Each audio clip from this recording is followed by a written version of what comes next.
मेहर भरिसां सिंधी बचड़ा जो 1906 में कायम थियल स्कूल मसइलनि जो शिकार बणियल स्कूल में कमरनि तोड़े फर्नीचर जी सख़्त खोज आहे। जॾहिं त स्कूल में गुज़िरियल 2 सालनि खां SMC जो फंड बि जारी नाहे कयो वियो, जंहिं सबबि स्कूल मसइलनि जे बर चढ़ियल आहे। स्कूल में कमरनि जी खोट सबबि शागिर्दनि जो उन्हारो सख़्त गर्मी में टेंट में वेही तालीम पिराए गुज़रियो। जॾहिं त फर्नीचर न हुजण सबबि ॿार पट ते वेही तालीम हासिल कनि था। सिंध सरकार पारां तालीमी एमरजेंसी बावजूद मेहर में स्कूलनि जी हालत नाहे सुधरी।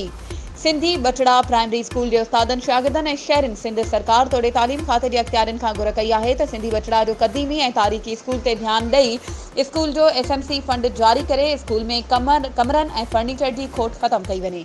वधीक ख़बरुनि ऐं अपडेट्स जे लाइ असांजे चैनल खे सब्सक्राइब कयो ऐं हा, बेल आइकन खे प्रेस करणु न विसारिजो त जीअं असांजी हर नई अचण वारी वीडियो तव्हां ताईं पहुची सघे।